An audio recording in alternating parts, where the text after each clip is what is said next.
Hi everyone and welcome back to my channel, or if you're new here, welcome. My name is Silke and in today's video I will be setting up my bullet journal for August of 2026. For my cover page I decided that this month's theme would be a willow. Willows always remind me of soft summer days, a cool breeze and birds singing all around. It's a reminder to take a breath and enjoy the feeling of the sun on my skin, to slow down.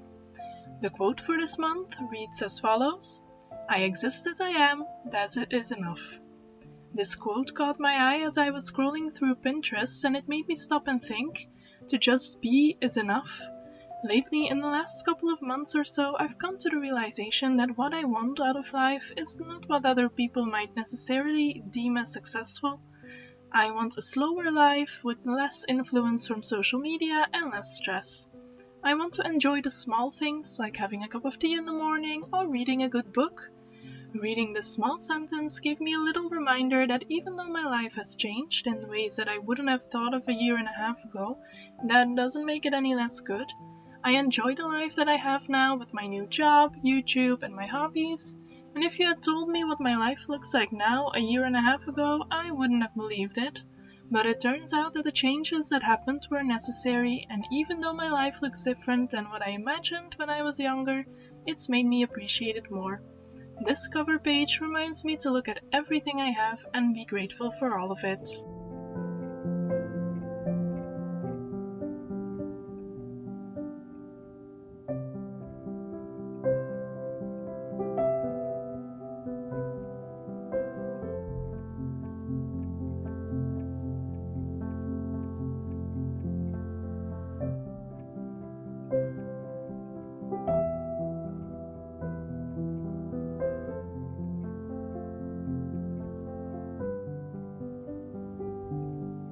My next setup in my bullet journal is my monthly calendar.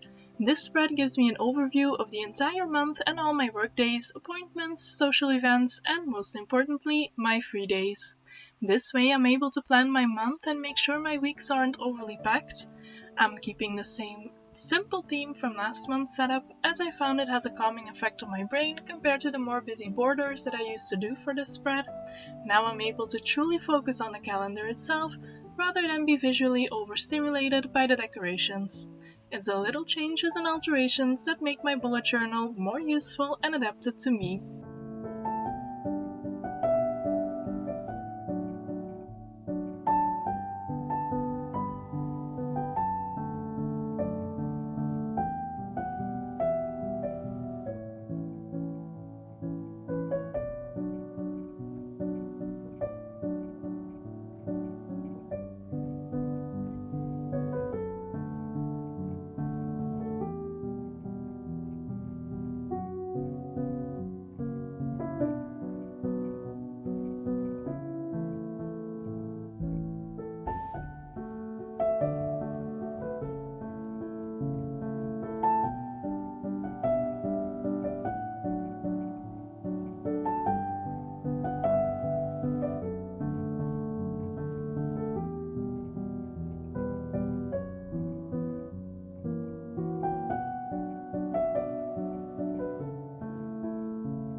The last monthly spread I'm creating is a dual spread. On the left side I have my content planner spread. Here I keep track of the growth of my social media channels as well as my upload schedule. I've recently also started to have a dedicated space for ideas on this page. This way all my content stuff is on one page and easy to get to. On the right side of the spread I have my to-do list. This consists of tasks that I need to do regularly, like check my mail or my finances, and every time I do them I check them off. This way I've got an easy overview of when that specific task was done last and how much I'm keeping up with them. By having them on this page I also avoid having to write them down each day in my weekly spreads, This gives me more space for other tasks that need to be finished and less clutter in my weekly pages. On the bottom, I've created a space for a brain dump this month. With everything that has been going on, having a space to write down some random thoughts seemed like a good idea.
The final spreads I'm setting up for this month are my weekly spreads. If you've been following for a while, you'll know the drill by now. I divide each page into 4 sections, one for each day of the week and the last one for notes. The way I use my bullet journal is basically as one big to-do list. Not only does this give me an easy overview of tasks as well as appointments, it also makes me capable of checking off things that have been done, which is really satisfying to me. The notes section, which I decided to make a green header for as a reminder of the willow theme, is where I'll put down any tasks without a deadline, stuff like fixing a broken frame or cleaning my shoes.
Here we have an overview of all the pages that I set up for this month. I'm very happy with the way the setup looks and hope you got some inspiration for your own bullet journal. If you enjoyed watching this video and you want to see more of these types of videos, please leave a like and subscribe as it does help me grow my channel. I hope I'll see you in my next one and have a lovely August. Lots of love!